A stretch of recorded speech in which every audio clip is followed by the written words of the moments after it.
Hi everyone, welcome to episode 4 of the Fitness Business Advice podcast. I'm Ric. I'm Lloyd. Good to see you all back. Thanks for watching or listening, however you're getting your podcasts in or this episode in. We've got a few different things to go over today. Rather than the other episodes that we've done, we've got some questions that we put out on our social media the last couple of days. We've had some questions in, so we're going to get those answered and have a little chat about them and catch up. And then we're going to go into a little topic on knowing your numbers today, a very important one, yeah? Yeah, so a bit of a mix today, yeah. We've had some, thank you for the feedback we've had so far. It's all been, really positive so far. This is, we've got quite surprised, aren't we, actually? Even none of our mates have given us no abuse, but, we're trying to be, we're not trying to actually be anything. This is Lloyd and Ric, this is how we are, and as I think we said in episode 1, we won't always agree on everything, will we? That's not the idea. Yeah, this is our working relationship, and this podcast is our experiences, good, bad, indifferent, over our years in the industry. So thanks very much to everyone for the feedback so far. We have got a small topic today, haven't we? Which is going to be all about numbers. But how we're going to start today is with a few questions that we've had. Are we going to read the questions out? Yeah, we'll go through them now, and then as we said at the end of the last episode, if you've got any other questions that you want us to go over, any other topics that you want to hear us talk about, even if it's something a bit more fitness based, obviously it can be anything within the realms, or really anything you always chat shit about, but more if it is something specific, and we have got some good specific questions to go through, so we'll go over them first. So the first one's the easiest one, because somebody asked how often the podcasts are going to be, and that's really easy. They're going to be at least once a week. There's going to be some times where we're going to have a few, because we're going to have some guests come on soon, and we're going to get a couple done all at once. So every now and then you might get more than one a week, but there's at least one a week coming now for the foreseeable. That's the foreseeable. That's our aim, is to go once a week, to keep consistent. As Lloyd says, we've got some pretty cool guests, people that have been through our mentoring program, who've gone on to do bigger things, big things. Some other people, big people from the industry that got obviously great businesses, which is why we're trying to talk to them. Nobody with a failed business will come on this podcast. We promise yeah, definitely. But so at least once a week, and again that goes back to what we've said before. What we're looking to do is spread our reach, isn't it? So please do keep giving us the feedback, but also please share these podcasts and let everybody know. Let everyone know, because the bigger following we get, then the more often we'll do it. That's it. And off camera, we've just been saying that we're also going to jump on, as well as having guests. Me and Lloyd are going to jump on some lives, aren't we? Also, and whatever people want. As much as people want us to discuss, help, whatever we can do, we'll do it. That's the sort of nice guys that we are, isn't it? That's it. That's the one. Yeah. Believe anything. But there we go. So okay, next question. Next question we had in was top tips for Facebook and Instagram ads. So I'll take this one. This is more. I'll give you a tip of how to mess them up, right? So. Look, that's part of it, right? The main thing that we see with guys that we take people to a point before we put them into the ads. A lot of gurus, fucking lead gen artists or whatever they are, dicks. Yeah, mainly pricks. Will talk about doing ads straight off the bat.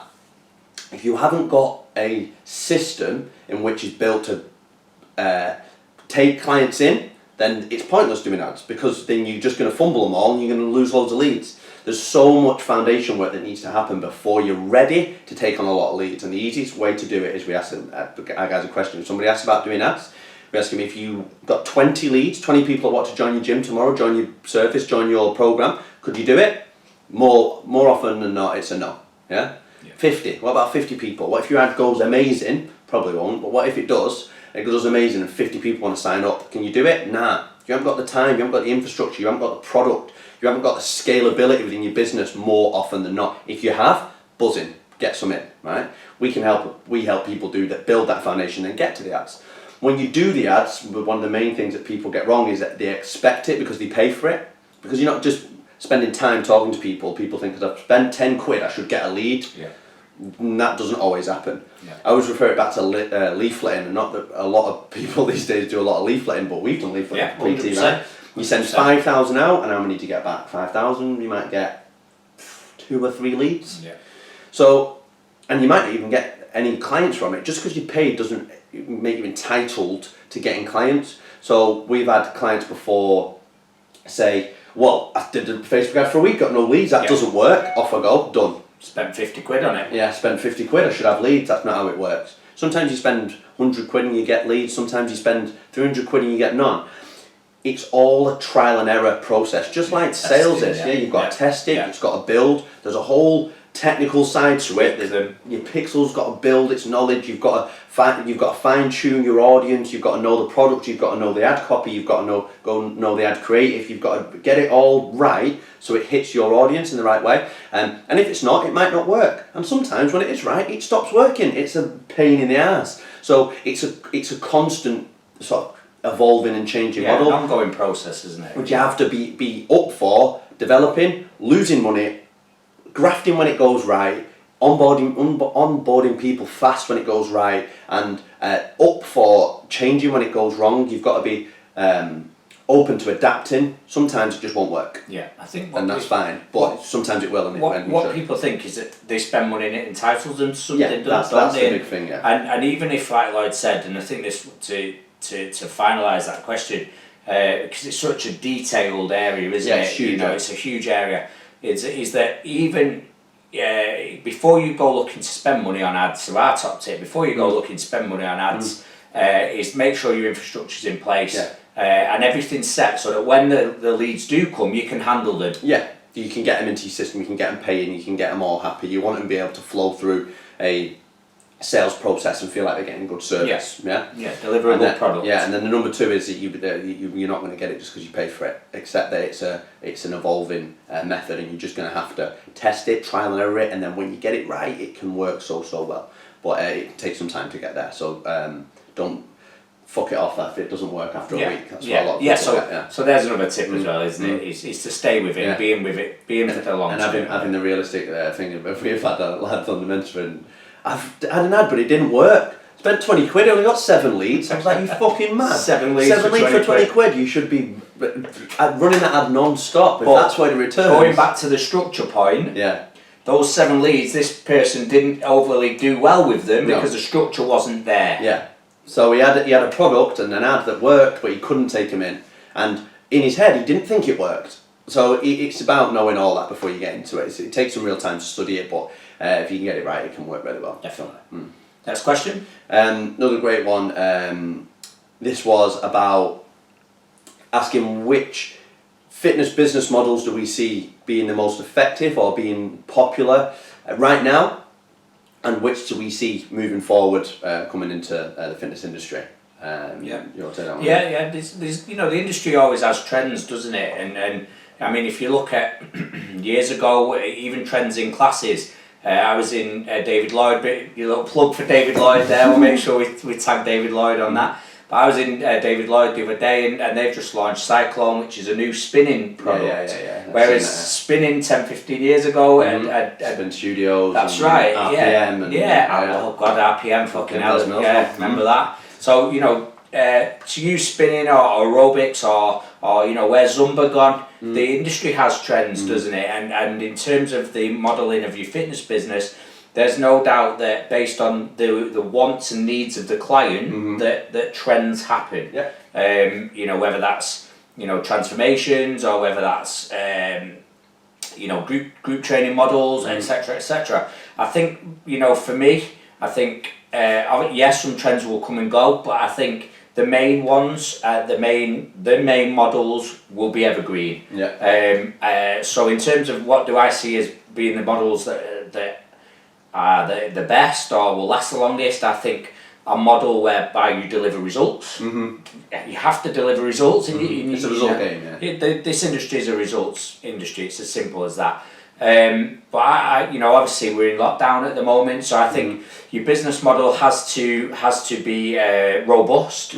I think we've already talked about monthly payments. Yeah. I like the group training model. I think that whether that's small group training or into bigger groups. Yeah, so do I. Small group training, M3 Performance. M3 Perform Manchester. My gym's group training, so yeah, that's what I like, and that's why I think it's good. Yeah, it's scalable, isn't it? Scalable, we talk about that. Being the right kind of model, which is either scalable within its numbers or within your own brand. What a lot of PTs do is you get to a point where it's, I'm a mid PT, and then what should I do next?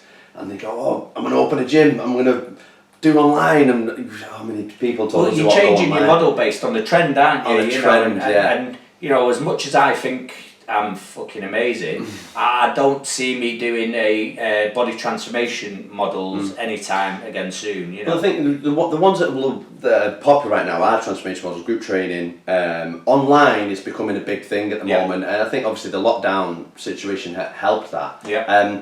And I do see some real value in it, but some of it's shit. But so is everything else. There's shit group training out there. You all know some what you would consider bad personal trainers. Every PT thinks that they know a couple of bad ones, and if you don't, it's probably you, like that old fucking chestnut, innit? But everybody thinks that they know a couple of bad personal trainers, and there is some bad ones out there, just like there is everything else. So PT, it's become a big thing about this transformation thing, isn't it? When we first started, there was no such thing as a transformation coach, was there? No.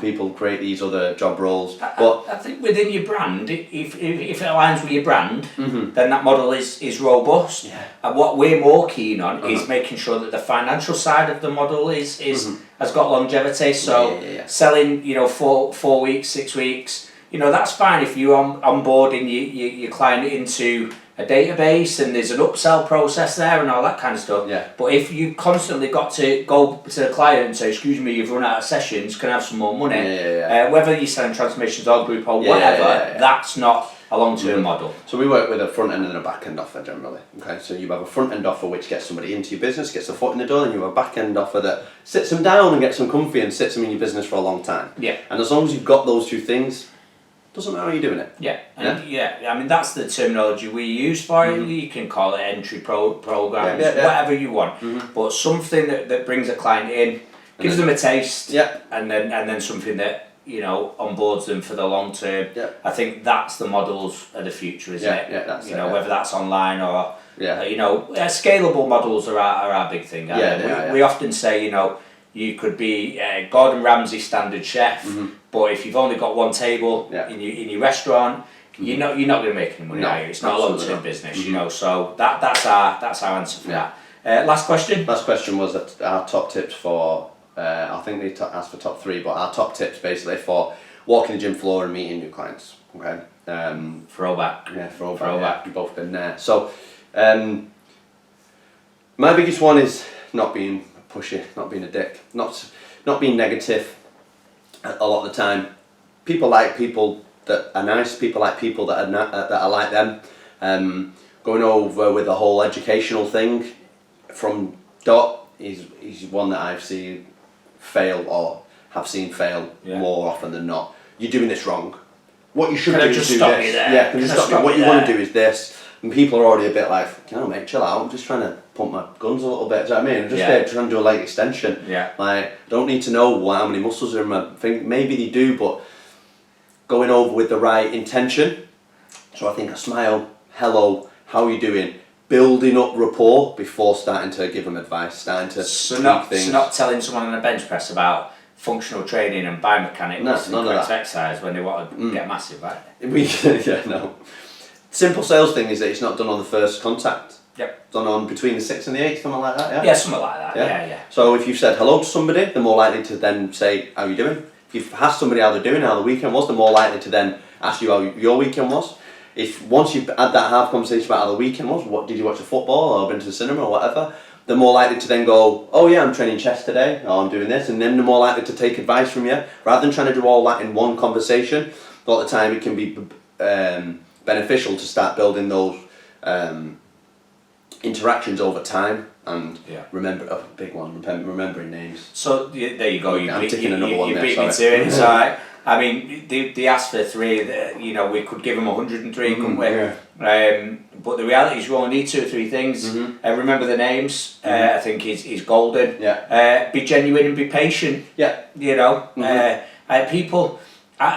You know, and I've been there in the gym myself, training, believe it or not. But there we go. And when the young PT, and this is nothing against young PTs, we've both been one once upon a time. Yeah, a while ago. Yeah, but you know, when someone comes over and starts giving me tons of sales scripts and all this shit, I just say, oh, fuck off, mate. I probably wrote them scripts, you bet your bell end. But then just be yourself. Yeah, just be you. I still hear it from my clients now, because a few of my clients are training my private studio, but they go to other gyms and they get approached by PTs here and there, and it's generally never a good experience that they've had. It's never, oh, we're speaking to this nice guy at the gym, and then he asked me if I had a PT. It's always the sales pitch. We've got this offer. Do you want a free session? Like things that people are bored of. Be genuine. Be nice. Bear in mind, you might be talking to a sales director. Yeah. You're trying to sales script a sales director. Absolutely, yeah. And then took you out your thread there, didn't I? You did, yeah. Again, second time. I don't know what I'm saying now. He's gone, his head's gone. What we were saying then, what was the last bit? I can't remember. It was something to do about, say, approaching people and it not being a good experience in sales. Anyway, don't be a dick, just be nice to people. Oh, that's the thing. Be aware of who you're talking to. So look at me. Nobody wants to know how to bodybuild from me. Even though I can probably teach most idiots in the gym who think they know how to get big what they should be doing, because I know a little bit more about it than them do, they don't listen to me because of how I look. If you're going to be a powerlifting instructor, you need to lift big. Yeah. If you're going to be a boxing instructor, you need to know how to box. Yeah. Things that sort of go with you and your target market. Legit then, aren't you? You're legit. So it's about knowing who you're trying to talk to, knowing who you're attracting, knowing what your product is, so then you can speak to them about their needs and their wants and solve their problems, like we've been through on the other episodes. If you don't get what we're talking about, go to episode 1 and 2. Correct. Plug. Yeah. Cool. Any more questions you've got? You know, we will happily do more podcasts just answering questions. You know, so send them in. You know, if we don't know the answers, we'll find the answers. Yeah, that's both on social media. It's Ric Moylan. Yeah, Ric Moylan. RIC at Ric Moylan. And mine's just Lloyd Gordon _ on Instagram, either one of us on there. If not, email them in, fitnessbusinessadvice@gmail.com. All one word, obviously. And get your questions in and we'll get to it, yeah? Great. Sweet. Yeah. Right, let's get to the topic today. So the topic, what we're going to talk about is understanding your numbers, okay? And this isn't just a PT business thing, this is a business thing, okay? I don't know how popular Dragon's Den is anymore, I haven't watched it in years, but the one thing, if you ever watch it, or Shark Tank, if you watch the American one, is that the millionaires, the successful business people really get annoyed when somebody doesn't understand the numbers of the business. What we need by the numbers is generally if they've got a product, how much it costs to make, how much it costs to ship, how much they can sell it for, how many units they need for profit and so on. That's how a product business works. For us, we're a service business, so the reason we tell you not to sell by hours is because the numbers do not add up. We know that because we've done the numbers. You don't make any money. You're poor. Yeah, you have a cap on it. There's only so many hours you can sell in a day. Therefore, it's not a good business model because it caps how much money you can actually earn. So the way to solve that is the number one tip for us is if you're setting a financial target is reverse engineering. You're going to talk about this a bit more, yeah? Yeah. So, you know, like Lloyd says, first off, you've got to have a target, yeah? And again, you know, going back to the old why we charge 30 quid an hour, well, we were doing that years ago, why not 29, why not 31? Well, the target in the industry is the 6 figures, isn't it? 100 grand, not 101 grand or 99 and a half grand. The holy grail's 100 grand. Well, that's just bullshit to us. You've got to have a target, a real target, realistic, like target, achievable target for your business model. And for most PTs, that number does not exist because the model is not right. Yeah. So if you're selling hours, you want to earn 100 grand, you're going to be working all day, every day. Or you're going to have to try and sell fucking £1,000 hours. You're going to sell premium and have you got the results and the reputation and all that stuff to sell it. So, you know, whether your target is 50 grand, 40 grand, or 250 grand. It has to be achievable, realistic. You know, the old SMART principle, which we're not going to go into. You should know that. You should know what that is. But what our job is, and this is what we do with people, is we then say, okay, give us your target, and we want a number. And then we will ask them to reverse engineer backwards from that target, and we then sense check that, and make no mistake about it, we fucking rip it to shreds. And, you know, a few of our guys, in particular, shout out to like Sean Robinson, someone like that, they've had a tough time on our mentoring program. All for their own good, you know. It's been a tough day. But what we're then looking for is for you to work backwards. You've got to know the pricing of each product that you sell, and believe it or not, people don't. Yeah, you've got to know how much money you need to set aside for the taxation on the sales. You've got to know how much money you need for the marketing to get those sales in, because every sale has a cost to it, and you reverse engineer back. And what that does then, between usually we have 3 products, don't we? You know, entry, medium and premium, let's say. Let's just use those names for today. How many entry I need to sell this month? How many of my products? How many convert into the medium product? And how many are not going to convert? And that will give me my monthly target, even daily, weekly, to achieve a monthly target. Which, if I repeat this, I can then hit my annual target. Rather than just plucking running a figure and seeing. And seeing. I'm gonna make 6 figures. Actually, a lot of the businesses we work with, who've come to us and said our target is 6 figures, 100 grand. 100 grand is nowhere near enough, is it? You know, by the time they've got rent and rates. You're not going to take all of that, because that's the next bit is obviously Ric's going to know your products. So we mentioned tax there, but not just tax. The outgoings of what it takes to run that business are often overlooked. So I'm going to make 100 grand, but my rent in my gym, say. But my rent is 50 grand a year, so you've got to make 150 to make that 100 grand. Then you've got to pay staff, and they want 30 grand a year, and so on and so on. Your salary as well. And then all your money has to come out of it. So, understanding how much it costs to run your business is massive. PTs massive overlook this all the time. How many coaches do we have in a gym who couldn't afford the rent? I've done it. I've been there. Can't afford my rent this month because I went out 3 weekends on the trot and blitzed loads of dough, thinking that client was coming in to pay that 10 pack and I was going to pay my rent with it, and so on and so on. These numbers quickly add up. The further you can get ahead of them, and the more planning you can do around them, and the more you can control them, the more solid your business will be, the more progress your business can make, and the more money you can make. And knowing your numbers is so crucial, even more so when you start to make sales, because people are often blinded by the fact they're making sales. They think they're making profit. And all that money's yours. That's right. And I remember, you know, and this was somebody I worked with on a one-to-one basis. And this person had millions in sales, and sorry, and then I'll remind you of a story I was told by someone else. Over 3 million in sales within a big business, but was making no money, and it was because the product pricing was too cheap. So all this person was focused on was sales, and was making 3 million in sales, but they didn't know the numbers, they didn't know the cost of the sales, they didn't know the outgoings. They had 3 million coming in, 3.2 million going out, and were broke. And that reminds me, you know, when I first got into doing this many years ago, a top tip that I was given by a very successful guy that I know, and I was like, you know, what's the key to success and wealth? And he said, spend less than you earn. He said, or know what's coming in and what's going out. You can have £1 million a year, you know, but if you're coming in, 1.1, but if you're spending 1.1, you're fucked. That's it. So you've got to know your numbers. You've got to know.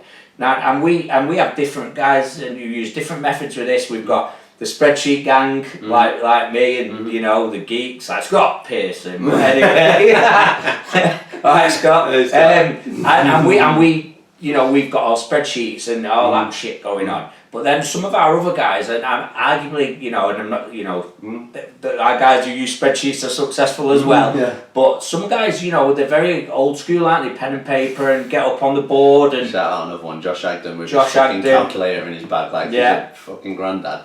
Making notes in his phone. Back of a fag packet kind of stuff, you know. But it works for them, and he understands exactly where his business is at, and that's the point. As long as you've got control. All that matters is you know your numbers. Yeah. Big point on tax. Rick said it. You get 30 quid for that session. That 30 quid's not yours. You got to pay your rent. You got to pay your tax. Number one. You got to pay your mortgage. You got to pay your car. Whatever. Believe it or not, all coaches out there, your tax does not have to be filed and paid on the 31st of January. Okay. This is the one, innit? It can be filed from May the 5th. Yeah. May the 5th. Yeah. You can file it. You can go, this is how much I earned last year. 8-9 months earlier. Yeah. Then you've got until January the 31st to pay it. In which case, if you did it on the 5th, you could then pay it off monthly. You can fire them loads of dough every now and then if you want. You can get 600 quid off one client and chuck them 200 straight away. Yeah. You can do it like that. They'll never turn your money down. Never, ever. Or you can set up a direct debit. You can say, right, I've got this much to pay, I've got this many time to do it, and it's 150 quid a month. Here you go, boom, direct debit. Or you can save up month by month. Really, what you could be doing is you could take all your money in on one day. Imagine this life as a PT. You could take all your money in on one day. As your £2,000 comes in, you can portion it off. This is possible. This is the thing, is it? You can go, it's 20%, because that's going to be my tax at least. Here we go, boom. You can put that in a pot on the side. And then when it comes to May the 5th, and you go, this is my tax bill, you're already going to know how much it is, and two, you're going to be able to pay it before the summer. Right? And when January rolls around and there's loads of other coaches panicking around you, you can be sat having a laugh. And Lloyd's computer, he's just gone off. He's getting. Josh is asking me if I want a rash guard. He's written down on the back of his notepad. Trying to sell to me now. Yeah. You can do it previous, and that January panic tax does not need to be a regular occurrence. That's the final day that it needs to be paid. That doesn't mean you can't pay it sooner. Yeah, that is the line. That's the day you should not be paying it on. I've got a great story. My sister lives in Dewsbury. She had a PT in the Leeds. JD, I believe it was. I don't know if you're out there. I don't know if you're listening. If you are, please ask me for some help, because I will stop you doing this ever again. Cancelled her PT session on the 31st of January.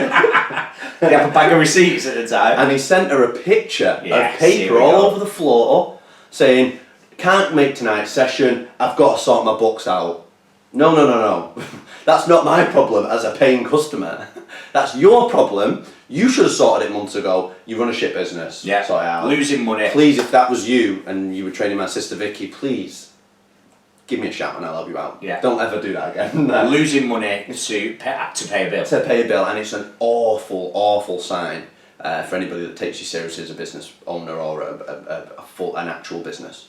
There's a reason that people see PTs as essentially idiots, that they pay to just count the reps, and it's running businesses like that. Like I've run it before, like Rick's run it before. And that's why I say it's not a thing. I'm not taking a piss. I am having a bit of a laugh because I've been there, but. If that's you, get some help. Yeah. The next tip to manage your tax is get an accountant. Yeah. You cannot do it. You don't understand it unless you were an accountant. You live with an accountant. Your mum or whoever. You've got somebody there to give you solid advice. Pay somebody to do it. Yeah. They can come really cheap. You can pay them monthly. If you do it as 1 year as a hit, it'd be a couple of hundred quid, few hundred quid, and they'll save you that in stress, time, and money. Just because you can turn a light switch on, don't make you an electrician, does it? Yeah, absolutely, absolutely. Yeah, turn your car on, don't mean you're a mechanic. Mm-hmm. It is false economy and fucking stupid. Yeah. It's stupid. Yeah, do it early, get an accountant. And they'll teach you as well. They'll teach you to run a streamlined business. Absolutely. Ask them for help, they know what they're doing. They'll help. Financially, they know what they're doing. Don't ask them for business model and products and stuff like that. No, don't do that. Don't do that. Ask them how you should be running your books, ask them what a spreadsheet is, ask them for templates. They have all that, they will help you. Make it easier on yourself. PTs in general make this part of their business a really stressful, horrible place to be, and if you just get ahead of it, and I've been there, I've paid it on the 31st, I've not paid it on the 31st, and I find me too, been fined. Yeah, and that's the reason that I'm so on it now.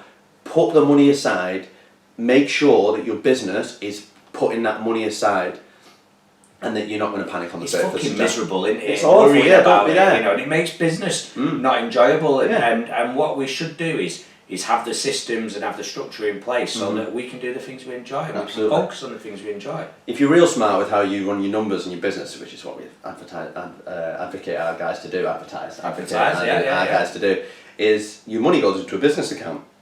Rick mentioned this in the previous one. All the money, all your income goes into a business account. The business account then pays you a wage and keeps all the rest of the money that it needs to keep: operating costs, tax, savings. The business can have savings. It can save up money itself. You pay yourself a wage, and then at the end of the day, guess what? Your business pays you tax, and that is the best feeling ever. The one, you're not even saving it. Your business is paying it. One. It's not your money, so stop thinking it's yours. That's the thing. Put it away. It ain't your cash. That's the statement. I remember being taught that from my first PT. When I started at LA Fitness back in the day, Nick Lawrence said, "It's not your money," and that was bang on, and it stuck with me ever since. Yeah, a lot of us, we got one out. One got a self-employed or sole trader grant over lockdown period, and my number one advice was for everybody in our program, 20% of it is not yours. Do not spend it. Yeah. That is not all your money, because there's people out there now watching this, listen to this, who blitz that cash on fucking night gear and nights out, probably loads of fucking booze and Charlie or whatever else you buy. All that. Do not do that. If you haven't got that money pocketed up, the government want 20% of that back. It's taxable income. Yeah. Do not spend it. Yeah. If you were smart, you put it in a savings account straight away. That's what I did, but only because my wife made me. And on that note, we'll end it there. Shout out to Amy, Lloyd's better half, and well done on your house. And that is, I think that's us for today, isn't it? It's about half an hour in. It's a good time. We're not going to keep you around for ages. No. When we got the guests, it might go on a little bit longer, but that's because they're going to be cool as fuck. So know your numbers. Send us questions. Share the podcast. Yeah. Have we missed anything? No, that's it. fitnessbusinessadvice@gmail.com. Give us a shout, get your questions in. If we miss your questions this time, we'll get them in next time. Hit us up on social media anytime, yeah? That's it. Cool. Alright, cheers guys, Cheers see you later, bye.